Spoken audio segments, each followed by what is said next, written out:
While Australia may be a very long way from Hollywood, it's a country that has produced more than its fair share of screen icons. And with the country itself taking centre stage in Baz Luhrmann's latest epic, Australia looks set to become just as big in Tinseltown as its elegant, Oscar-winning homegrown star, Nicole Kidman.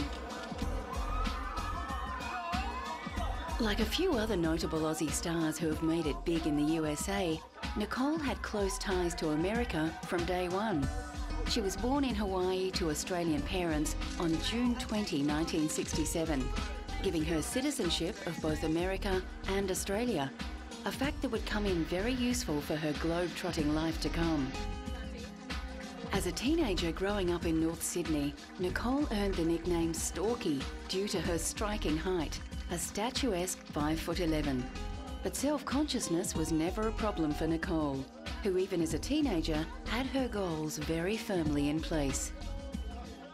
One of the reasons Nicole Kidman is where she is because she knew from childhood where she wanted to go. She was incredibly focused right from the start. And there's a story about her doing an acting workshop at the age of 17 and standing out from everybody else there just because she was so focused and so totally committed and knew she wanted to be a professional actress, and a really good one and a really famous one, even from that young age. She scored early roles in television dramas and won the affection of Australian audiences with films like Bush Christmas and BMX Bandits. In 1989, at the age of 22, she played the wife of a naval officer held captive on a Pacific Ocean yacht trip in the thriller Dead Calm. It's a major Hollywood film, Philip Noyce, the director, and there's only 3 actors in it, and most of the time it's just Nicole Kidman and Billy Zane on a yacht. He's a psycho killer. She has to go through the whole gamut of emotions, and it's a very physical role, and she's there the entire time. She really nails it. Dead Calm may have been the name of the movie, but Nicole's life was anything but. It wasn't long before she received a call asking her if she could come to Los Angeles to talk about a potential movie project and meet its star. The project was a film called Days of Thunder, and the star, none other than Hollywood Crown Prince Tom Cruise. It was a role that would set the Australian starlet on the path to becoming Hollywood royalty. Despite Nicole's initial worries about being noticeably taller than megastar Tom, she won the role of Dr. Claire Lewicki, the surgeon who gets an injured racing driver back behind the wheel. It seems Nicole's height didn't matter to Tom either, with speculation of an off-screen romance between the couple beginning even before filming was complete. Nicole and Tom denied the rumours until Tom's divorce from wife Mimi Rogers was finalised. The pair went public in 1990 and were married on Christmas Eve of that same year. Nicole and Tom was certainly a match made in heaven for gossip columnists and paparazzi. A marriage like this was about as close as Hollywood gets to a royal wedding, and there was no way the press were going to leave the newly crowned king and queen of showbiz alone. But they would both have to acclimatise to the media's fascination with their private lives. No, you know what, you just look at it, and when they go far off, then you sue, and, just certain things you don't pay attention to, and, mostly you just have to go and live your life. You can't give it too much attention, and, what are you going to do? What are you going to do? We're here, we love, what we do, we love films, we love, and feel privileged to be doing something that we enjoy doing, and so the other stuff you just can't give it too much credence. Constant media attention was something that Nicole would soon come to know as a fact of life. Proving that she wasn't about to be overshadowed by her megastar husband, in 1995 she starred in To Die For alongside Matt Dillon. Nicole's character was Suzanne Stone Moretto, a wannabe television newscaster who is willing to do anything to get what she wants, even if it means killing her husband. While Nicole had no need to go that far, she's certainly no stranger to ambition. Rumour has it she called director Gus Van Sant personally to ensure she was cast ahead of rival actress Meg Ryan, and later spent days locked in a motel room watching trash TV to make sure her American accent was the real deal. I think because she is raised in a world where television is everything. Her whole upbringing, you know, she lives in a small town and she just wants so desperately to be noticed. I think some people had a slight suspicion that she was playing herself in To Die For and that she really was that ambitious and that ruthless. But because the film was so funny, it was like she was taking a little shot at herself, and so you forgive her for it and end up liking her more because of it. To Die For confirmed her as a major talent. She received a British Academy Award nomination for Best Actress and walked away with a Best Actress Award for her work in the film at the 1996 Golden Globes. When she made To Die For, she showed us a whole new level of her acting skills. It was already apparent how focused she was, how committed she was, and how much research she'd do for any role. But To Die For required something else. It required a lightness of touch, it required an intelligence, and a real appreciation of that blackly comic style that it was shot in. Her next trip to the red carpet was to promote the action flick Batman Forever, in which she played Batman's love interest, Dr. Chase Meridian. As ever, Hollywood's golden couple were on hand to toast Batman Forever's success when it premiered in Los Angeles. I mean, for me, it was just great fun to be able to be involved in one of these movies. Yeah, I can't wait to see it. Nicole and Tom became well known for always being publicly supportive of each other's work. If there was a red carpet to be walked, you could guarantee that the couple would be walking it arm in arm. As any loving partner would, Nicole was always around to support her husband on his busier days. It was actually great to see him so enthused and, you know, working so hard. I think, you know, for the two of us, we're both very supportive of each other, so you really get excited when the other one is doing something that they love doing. The success of Batman Forever straight after To Die For proved that Nicole could hold her own in a Hollywood blockbuster alongside big-name stars like Jim Carrey, Val Kilmer and Tommy Lee Jones, just as easily as she could play a very convincing psychopath in a small ensemble film like To Die For. Nicole was beginning to display a quality she has now become renowned for as an actor: versatility. Over the years, public opinion about Nicole Kidman seems to have changed. Sometimes she's the absolute darling, as she was after her split from Tom Cruise. Sometimes she seems to be perceived as some sort of aloof and quite cold figure. But through all the years, and no matter how divisive opinions are, people look back on To Die For as their favourite film. Even now, people say, oh, I don't really like Nicole Kidman, but I loved her in To Die For. And maybe that says something about the perception that she has generally. Nicole's next role took her to 19th century Europe for the period drama Portrait of a Lady. You know, as an actor, you want to be stretched. You want to be challenged. You want to do things that you think you can't do. So that's what was very exciting to me, was I suppose the way in which the two roles are quite extreme.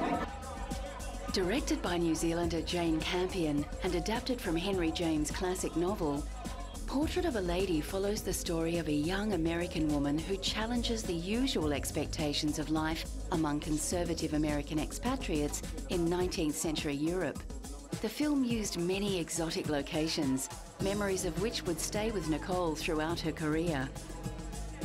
We get to go to Florence, Lucca, Roma, London, and I speak Italian, so I got to sort of speak some Italian in the movie. And it was beautiful. It was really one of the highlights memories that I'll have for the rest of my life, is making a movie in Italy. It's one of my favourite countries in the world. Working alongside co-stars John Malkovich, Martin Donovan and Barbara Hershey, Nicole proved that she could gracefully handle the convoluted dialogue of period drama. In fact, Nicole was such a fan of the original novel, she had committed to the project before the script was even finished. When I read a script, I either relate to the character or there's something in it that hits me, and I just say, wow, I would love to be involved in that project. And, you know, with this, it was the novel because I was signed on to do it before there was even a script. Nicole was riding high, and it seemed like she was capable of anything. Her brilliant performance in Portrait of a Lady led to speculation that she would be nominated for a 1996 Academy Award.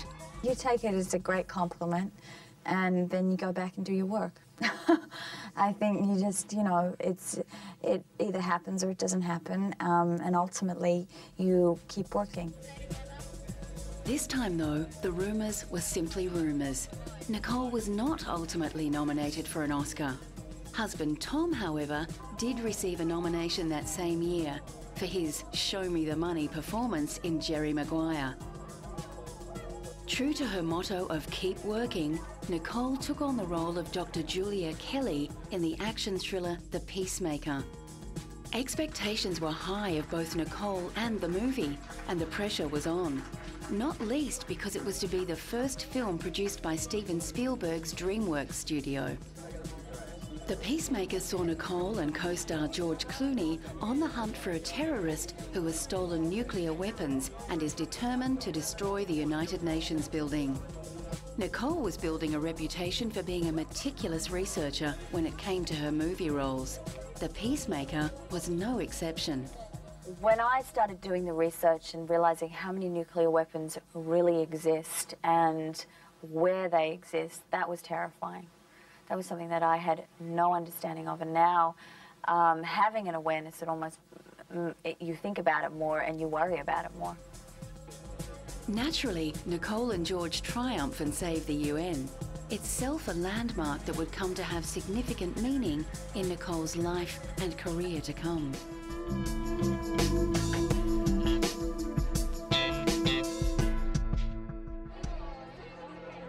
The late 1990s were a busy time for Nicole, both on a professional and personal level.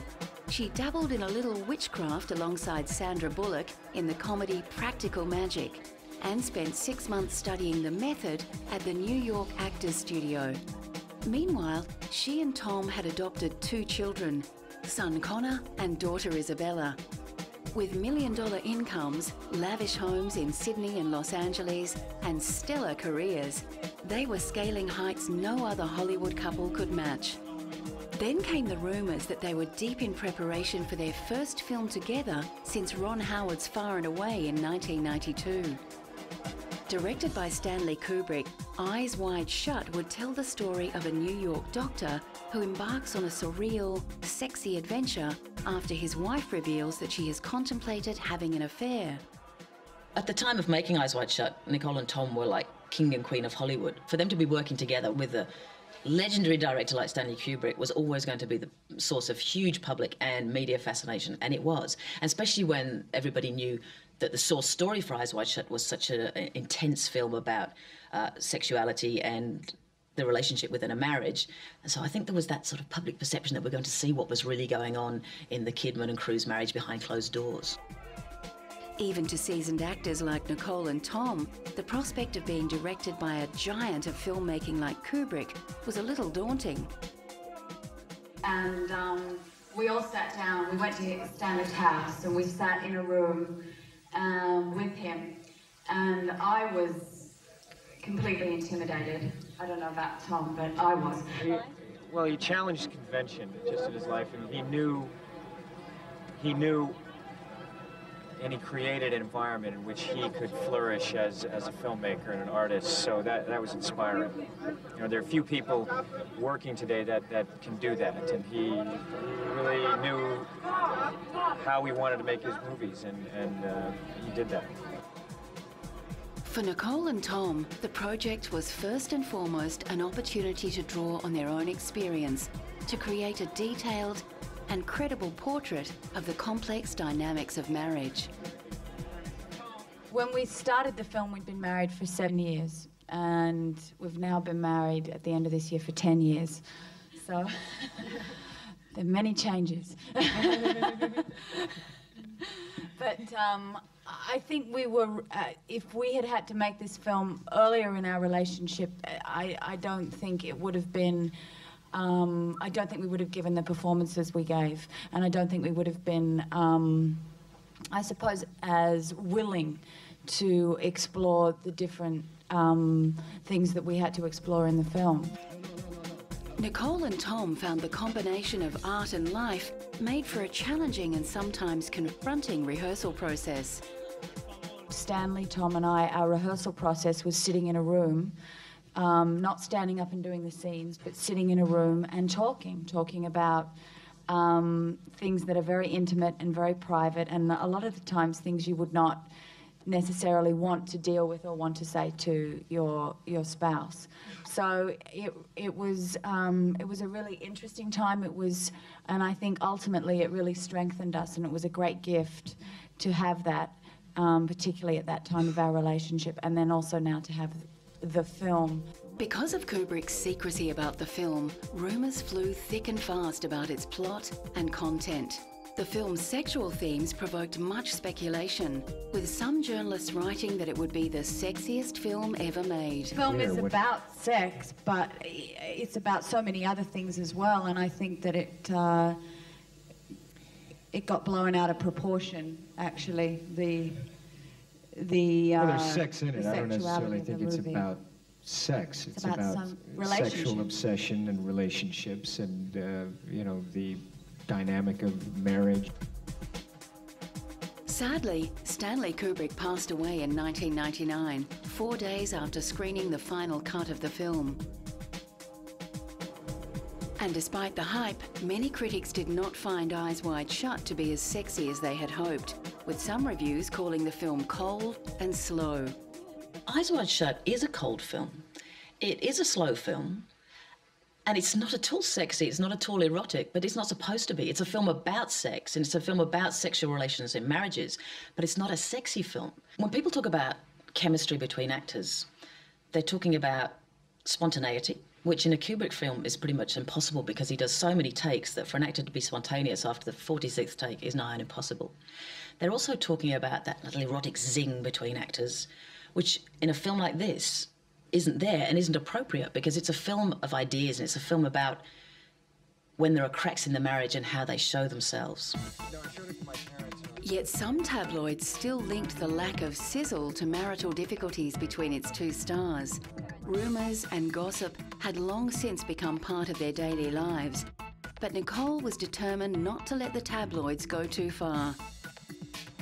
Both The Star and the National Enquirer were served with suits for claiming that Nicole and Tom needed sex therapists on set to help them get in the mood for Eyes Wide Shut's more erotic scenes. But in public at least, Nicole and Tom presented a united front. As it turned out, however, there was plenty of trouble in paradise.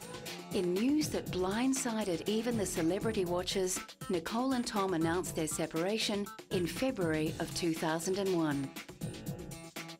Tom filed for divorce, citing irreconcilable differences between the couple. Nicole was said to be stunned by his sudden change of heart and allegedly begged him to stay and seek marriage counselling. But there was no turning back for Tom. The shock separation inevitably sparked a media frenzy. During the months following the announcement, magazines and gossip columns were flooded with sensational stories and reports of what had gone on behind closed doors. Some sources claimed that the couple had celebrated their 10th wedding anniversary on Christmas Eve of 2000 by renewing their vows in a romantic private ceremony. However, according to Tom's divorce filing, the two had split in December, just before their anniversary. Then came the speculation that Tom's timing had been influenced by the fact that under Californian law, after 10 years of marriage, a spouse is liable to pay alimony until the partner remarries. But could penny pinching really have been a motive for a top Hollywood star earning around $25 million a movie? There were also reports that Nicole had been in the early stages of pregnancy at the time of the shock split, and that the stress of the breakup had led to a tragic miscarriage. How much truth lay behind any of these rumours may never be known. But there was no doubt that Tom had moved on when pictures of him and his Vanilla Sky co-star Penelope Cruz began hitting the front pages. Exactly what irreconcilable differences drove Nicole and Tom apart have rightly never been made public. But speculation centres on Tom's rumoured insistence that his wife embrace his controversial religion, Scientology. Tom has since married his third wife, actress Katie Holmes. Just as Tom made no secret of his newfound love when he announced it by jumping on Oprah Winfrey's couch, Katie has made no secret of the fact that she has joined her husband not only in marriage but in his faith. Oh yeah, I have been learning about it, and I've really been enjoying it. I've been listening to some congresses, and I've started auditing, and I really enjoy it. It's really helping me out a lot. While her marriage was struggling, Nicole shielded herself from the turmoil of her personal life by doing what she does best, throwing herself body and soul into her work. And what better role to occupy her than one that would require her not only to act, but also sing and dance. Moulin Rouge was really important for Nicole because it was the first major film after her split from Tom Cruise. So public sympathy was kind of high and on her side, and everybody was really hoping that she'd do well. It's a musical, yet it's a love story, yet it's got really high comedy, yet I mean, it's so many things, so it's so hard to describe the movie. Directed by fellow Australian Baz Luhrmann, Moulin Rouge was a lavish musical set in an infamous Parisian nightclub. Nicole was cast as the sultry and seductive Satine, alongside Ewan McGregor, who finds himself plunged into a decadent world where anything goes, except falling in love. It's about love, it's about belief, it's about, I mean, the message at the end of the film is it's better to have loved and lost than never to have loved at all. Losing love was something all too fresh in Nicole's heart. During the promotional tour for Moulin Rouge, she admitted feeling overwhelmed at times by the attention given to her recent divorce. And people want to know out there, like, about your personal life, anything you talk about. Have you moved on from Tom? Is that? I don't think you ever move on. Yeah. You know, I think that, you know, but certainly, anyway, too personal. Despite her personal life being in the spotlight, Nicole's incredible work in Moulin Rouge proved that nothing was going to upstage her most versatile performance yet. Nothing else. No one can deny that she's a surprise. Like, you see parts of her you haven't seen before. And I think it's true, you know. And she is, in her very essence, like an old-style movie star in the sense that she can be wacky funny, tear your heart out, and then she's got this singing, dancing ability now, so... Nicole even found time that same year to record the #1 single, Something Stupid, with Robbie Williams for Christmas of 2001. Singing, usually confined to the shower. I sang in a band when I was 17, where I would do the Blondie covers. And that was the extent of my singing career. And then suddenly, you know, when I got cast in this film, I was in a recording studio with people who'd recorded with Madonna and Annie Lennox and Bjork. I mean, it was amazing for me. Entirely shot on sound stages at Sydney's Fox Studios, Moulin Rouge was an incredibly demanding experience for Nicole, who injured her knee while filming a complicated dance sequence. Just the idea of having to work. We worked 17 hours a day on this thing to get it done because we didn't have a huge budget to make it, and so, you know, you have to work longer hours to get everything done, and he's a very demanding director. A fantastic director, but extremely demanding. So, I mean, the physical sort of thing of being very tired and still having to get through it. But, you know, as an actor, you dream of working on something like this. With the fur still flying in the press about her breakup from Tom, Nicole's performance in Moulin Rouge finally gave the media something else to talk about. Public sympathy was so high for Nicole Kidman at that point, she really would have had to make a major mess up for it not to work. And she didn't. She showed us that she could sing and she could dance and she could act all at the same time, which is a triple whammy, really. But I think out of context, her performance is overshadowed by that of Ewan McGregor's. There's something so vivid and vital and alive about Ewan McGregor in that film. He's completely compelling, whereas Nicole Kidman's Satine is slightly more ethereal and hard to grasp a hold of. However she had managed to pull it off, the scorned woman had certainly picked herself up, dusted herself off and turned in an award-winning performance.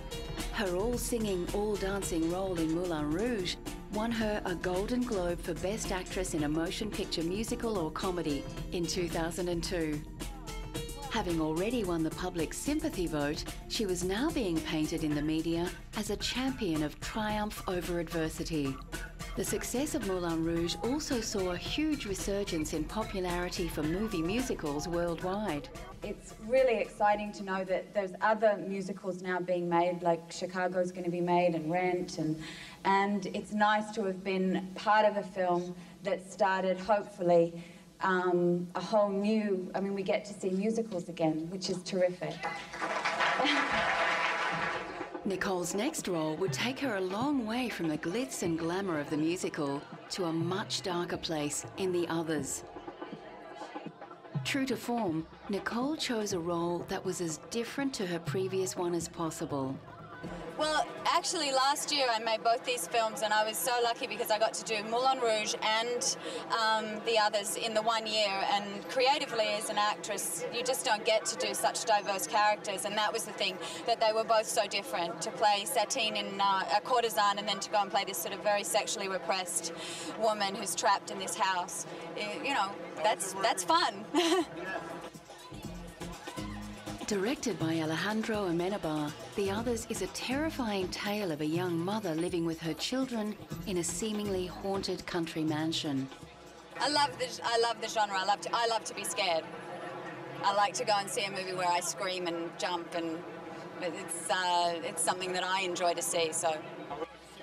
Unfortunately for Nicole, the knee injury she sustained while shooting Moulin Rouge flared up during production of The Others, forcing her to pull out of the lead role in her next picture, David Fincher's Panic Room. The role went to Jodie Foster, but Nicole still has a presence in the film as a voice on the telephone.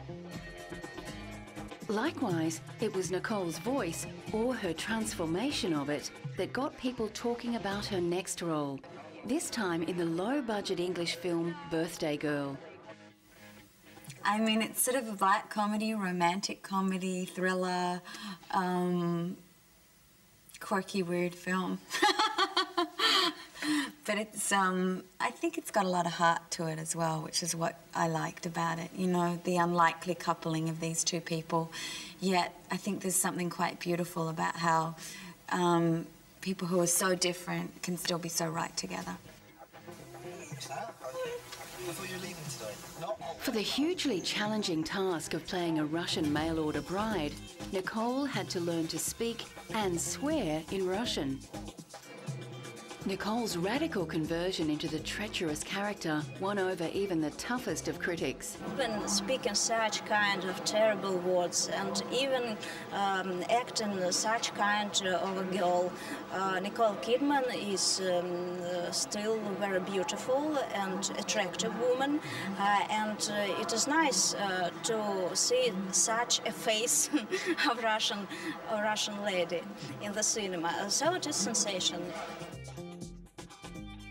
To achieve this metamorphosis, Nicole sought help from a woman who worked at the Russian embassy in Australia.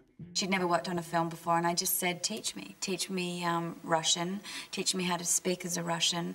And so I didn't work with a dialect coach on the actual Russian, I just worked with a Russian girl. If transformations were becoming part of Nicole's trademark, she was about to up the ante in a role which would at last earn her the Best Actress Oscar that had so far eluded her. In 2002, she starred alongside Meryl Streep and Julianne Moore in The Hours, playing the tragically short-lived novelist Virginia Woolf. I think I just loved her, you know, as I found out more and more about her, I just thought how much I admired her and respected her and was fascinated by her. I mean, she's fascinating, and her ability to put her thoughts and her struggle and all of the ideas that she had about life and connections and into these stories is just wonderful. While Virginia Woolf was a great novelist, she certainly wasn't known for her great physical beauty. Such was Nicole's dedication, she surprised the film's producers by insisting that she substantially alter her appearance for the role.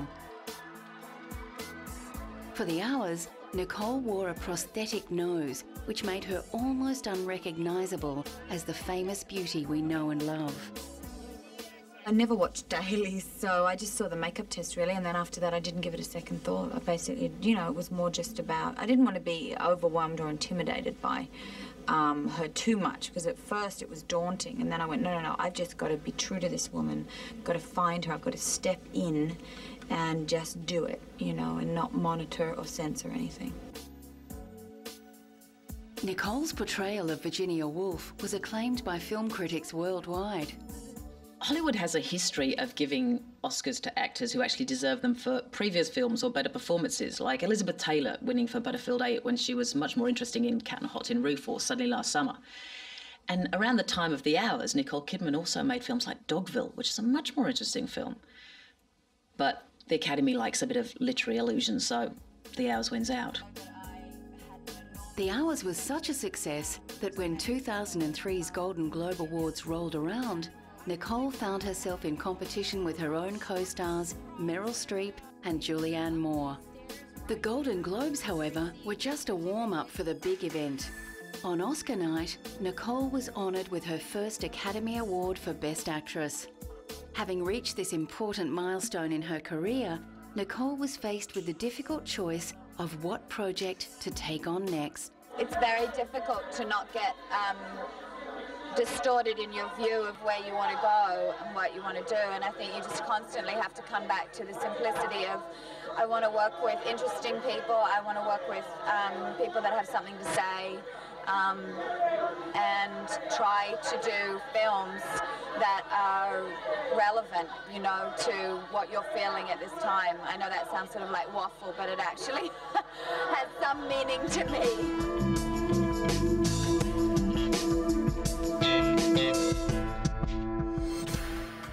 If Nicole had played a supporting role to Tom Cruise throughout their marriage, she had now well and truly come into her own. With an Oscar and a Golden Globe win for The Hours, she was presented with her own star on the Hollywood Walk of Fame in 2003 and was being praised by one of the most powerful women in Hollywood. What really happens with Nicole is that her entire body changes, her voice changes, and she literally becomes invisible, and all you see is Virginia Woolf.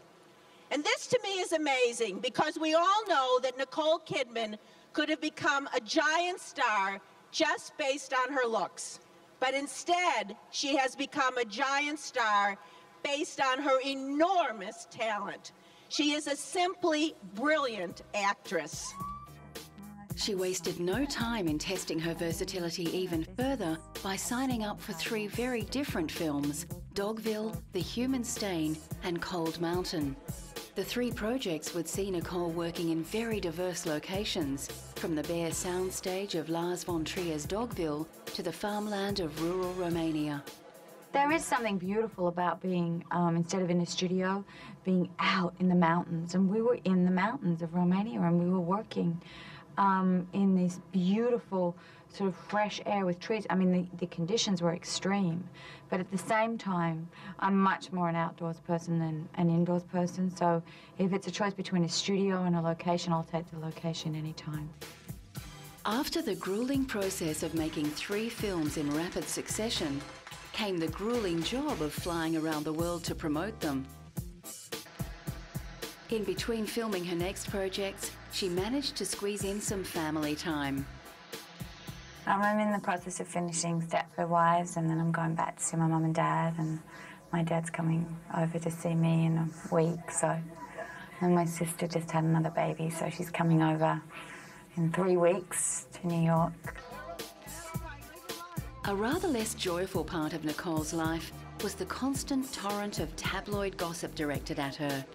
Rumours were doing the rounds that she and her Cold Mountain co-star Jude Law had an affair while making the film, causing the breakup of his marriage to Sadie Frost. Nicole denied the rumours and successfully sued British newspapers, The Sun and the Daily Mail, donating the proceeds to charity. But then, having taken over from Julia Roberts as the highest paid actress in Hollywood, she could afford to.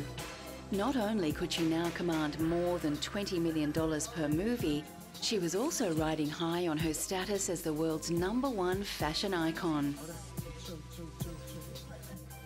Even more impressively and annoyingly, choosing just the right outfit seemed to come effortlessly to Nicole. Pretty decisive. I just sort of see a dress that I like and I go, that's what I'm going to wear. I don't put an enormous amount of deliberation into it, but I just sort of know what I like and I go, yeah, that seems like I would feel comfortable in it. I do like to be able to sit down in it and I like to be able to eat in it. Her porcelain skin, immaculate style and perfect poise had long been drawing comparisons with classic Golden Age beauties like Audrey Hepburn, and her statuesque frame had made her the favourite clothes horse of top designers like Karl Lagerfeld and Balenciaga. In 2004, Nicole was crowned Woman of the Year at the Elle Style Awards. Once again, she was playing down her style queen status. I feel very uncomfortable doing these things, sitting talking to a camera and not being there able to party. So I've got my own little pathetic bottle of champagne, my own glass, and I'm going to sit here and have a toast. The same year, Nicole signed a deal to become the face of Chanel No. 5 perfume and featured in a $42 million 3-minute film directed by Baz Luhrmann to promote the fragrance. Her reported fee of around $3.7 million has made her the highest paid actor on record, earning more than $1 million per minute of screen time. But having reached the pinnacle of her career in terms of earnings and celebrity status, she was still hungry for new challenges in her film work. And her next big challenge came in the shape of her 2004 movie Birth. Directed by Jonathan Glazer and co-starring Lauren Bacall, it centred on a woman who becomes convinced that a 10-year-old boy is the reincarnation of her dead husband.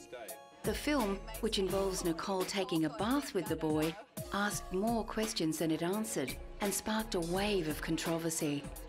There was a lot of hoo-ha at the time because the 10-year-old boy's got a man trapped inside his body, and there's a scene particularly in the bath with Nicole Kidman and the boy.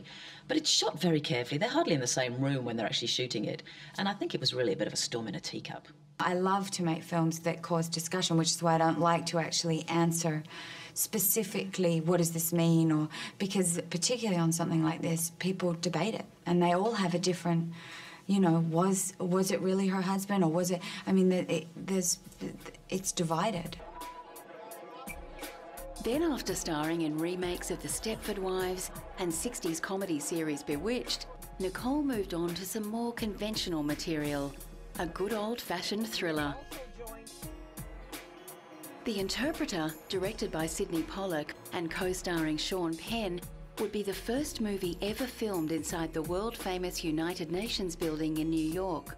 It's an honour, actually, to be shooting here, and we shoot on the weekends so that everything can still get done during the week.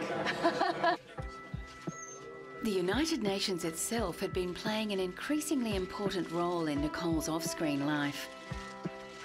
Having been involved with UNICEF for almost 15 years, she was soon to be appointed as a Goodwill Ambassador for UNIFEM, the United Nations Development Fund for Women. We're here today because Nicole Kidman has agreed to become a different kind of UN interpreter. An interpreter of the United Nations message that we will not achieve our human development ambitions until women are able to participate fully in the process. I, for one, am very pleased that Ms. Kidman has accepted UNIFEM's invitation to become a United Nations Goodwill Ambassador. Nicole had first become aware of the United Nations Development Fund for Women after her mother heard a program on the radio about the work that UNIFEM was doing in Cambodia to create economic opportunities for rural women by reviving traditional skills. And this really moved me.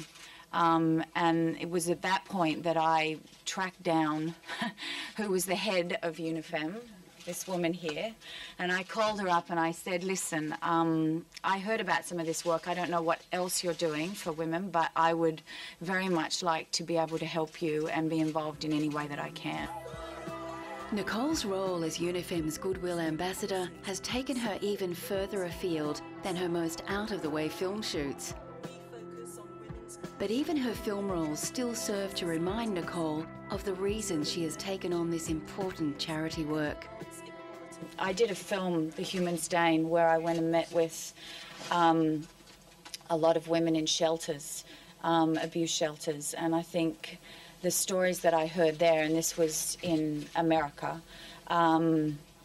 were so disturbing that probably, as I was saying, the layer upon layer of things that lead you to something like this, a position like this. So I know that those stories very much contributed to me going, I have to find a way in which I can somehow help these people. And I think when you've been given a lot in life, it's very much your duty to find the places where you can give back. Perhaps it was all that good karma that brought her the romantic reward she'd failed to find since splitting with Tom in 2000.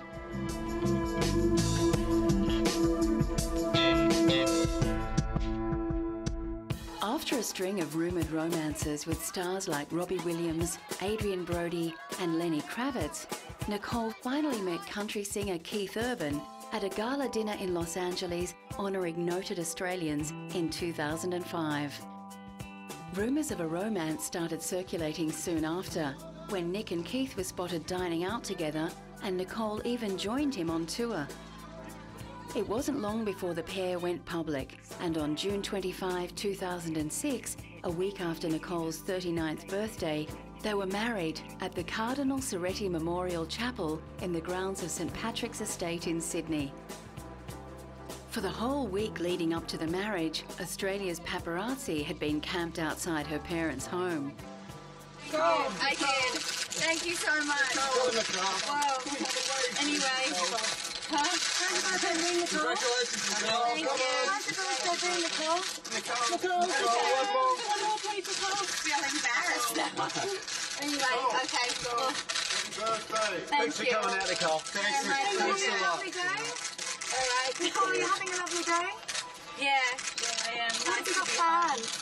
What have you got planned? Not much. Just dinner at my mom's. Boring. Anyway, thank you. Thank you. Family and friends of the bride and groom were pretty happy about the way things had turned out too. I feel very proud of my young brother, and the circle's closed. It's wonderful. Wonderful. Absolutely amazing. Love everywhere. The service was beautiful. Of course we cried. We cried, we laughed, we danced, we sang. Sadly, within 4 months of their wedding, Nicole's new husband had checked himself into the Betty Ford Centre. The country megastar had publicly acknowledged a former addiction to cocaine and released a statement expressing his regret for the hurt his relapse had caused Nicole and his family. Nicole stood by her man, and with her unwavering support, Keith stayed the course and started the long road to recovery. At an Australian awards show in 2007, he paid tribute to her strength and loyalty. It wouldn't exist without my wife. She was the inspiration for it, so I dedicate this award to you, baby. He'd written a song for her on his Love, Pain and the Whole Crazy Thing album, and had found stability in their marriage, which had to endure long periods of separation due to their work commitments. I mean, the same as any married couple where you've got both husband and wife working. I mean, that's pretty normal in the sense that it's very hard. I mean, you've got other married couples that have got kids and all this other stuff, and they manage to make it work. So, you know, for us, it's much easier, but it still requires making time. That's the common thread in all relationships, is you don't find time, you make the time. In Nicole and Keith's case, making time was particularly difficult. While Keith was working on his album and preparing to go on tour, Nicole was on the red carpet promoting her latest collaboration with her Dead Calm director, George Miller. Instead of putting her in front of the camera, their latest venture took her behind the microphone to lend her voice to a singing penguin in the animated smash hit Happy Feet. Next, she was battling marauding aliens in action thriller The Invasion, a remake of sci-fi classic The Invasion of the Body Snatchers. I loved the idea of playing a woman and in an action film, but set in the science fiction genre. Alien is one of my favourite films, so Sigourney Weaver is the coolest. But the shoot was perhaps a little more action-packed than Nicole had hoped. We were doing a stunt and this guy was driving and he drove the car and we smashed into a huge telegraph pole. So I was knocked out and I broke 2 ribs. But at least her injury wasn't completely in vain. I said to them, you've got to put this in the movie, because there's no way I'm going to have gone through all of this and not have it in the movie, and it is in the movie. Nicole's next movie was fortunately a little more sedate. She teamed up with Jack Black and Jennifer Jason Leigh for the family drama Margot at the Wedding. For her next trick, Nicole threw herself into unfamiliar territory. Portraying the sinister Mrs. Coulter in the fantasy epic The Golden Compass gave Nicole her first opportunity to play a villain since To Die For back in 1995. Obviously, you know, in my career, what I'm looking to do is shake things up. I don't like doing the same thing over and over. I certainly don't choose things just for the sake of being liked or anything. I'm very into working with interesting directors and seeking out things that are different. And I saw this as something different. In recent years, particularly, Nicole seems to have had much more success, both critically and almost commercially, with her small indie films than she has with the big budget things. But even with the big budget film like Golden Compass, she's still going for interesting, challenging roles that can show something different about her. And what I liked about Golden Compass is that she's playing a really taboo character. She's playing an evil mother. In the same year that she makes a huge blockbuster like The Golden Compass, she also makes a film like Margot at the Wedding, which is a tiny little ensemble film just for the art house circuit. She takes a fraction of the pay that she normally does. And it's not a particularly sympathetic or winning character, but it's an interesting character, and you can see why she does it, because she really does believe in the script. After that, it was back to more familiar territory. Her next project teamed her up with her old friend and collaborator Baz Luhrmann and took her from the air-conditioned comfort of a studio to the blistering heat of Australia's Northern Territory. What's interesting about the Northern Territory of the 1930s was that it was a little bit of Asia, a little bit of the Wild West, a little bit of Africa, all mixed in a sort of natural, creating a natural and very unique environment. In Australia, Nicole plays a British aristocrat who comes to Australia and falls in love with Hugh Jackman's character, an outback drover. The hype surrounding the film was enormous, but even a huge star like Nicole found that the Australian people still treat her as one of their own. I was like in Darwin, everyone's the same, you know, they're very warm. I'd go and get a facial and a massage, and the girls in the beautician were just kind of just lovely. And so I just think the warmth in which the country, you just feel it throughout the whole country. I understand why people come here and go, they want to move here. The warmth was turned up several notches when Keith and Nicole announced that they were expecting a baby soon after filming Wrapped on Australia. I knew that they were pregnant, and I think that's great news. I think she's going to be an incredible mother, and she seems like she's a real warm personality, and I think they're going to be fantastic parents. On Monday, the 7th of July 2008, the news came from Nashville that Nicole had given birth to a baby girl, Sunday Rose Kidman Urban. Less than a month later, Nicole and Keith were back in Sydney, proudly showing off their new addition to friends and family. With 2 teenage children and a brand new baby to care for, as well as her marriage to Keith, journalists were keen to know how she would go about balancing her family life with her career. My family's my priority. I don't think it's not really about the balance. It's about that comes first, and then If these things fit in, then I'll do them. But I'm more than willing to walk away from a film or a project, you know, so that I don't have to be separated from my family. Still managing to look as though she's just stepped out of hair and makeup after nearly 20 years of juggling the roles of mother, movie star, fashion icon and UN ambassador, Nicole Kidman clearly possesses the kind of focus and energy that most of us would kill for. Sometimes I say she's mad, but I love her. And what I mean by that, that's not a madness, but she's so vital and full of life and like a lightning and a fireworks and an energy that when you're around her, whether you're on the set, whether it's in a film, whether she just comes around for a cup of tea, it makes life a bit more exciting, and light seems to bounce off the walls and you feel kind of excited, you know. Tireless in her charity work, Nicole relishes her role as Unifem Goodwill Ambassador, which continues to draw attention to the plight of disadvantaged women around the world. She is also a patron of the Sydney Children's Hospital, and in 2006, all her hard work was recognised with a Companion of the Order of Australia, Australia's highest civilian honour. During an interview back in 2003, Nicole suggested that she might be thinking about opting for a quieter life. I know, though, that I probably won't do this for the rest of my life. There's other things that interest me. I think probably when I fall in love, you know, that's when I will stop doing as much of this, because I will want to settle down again.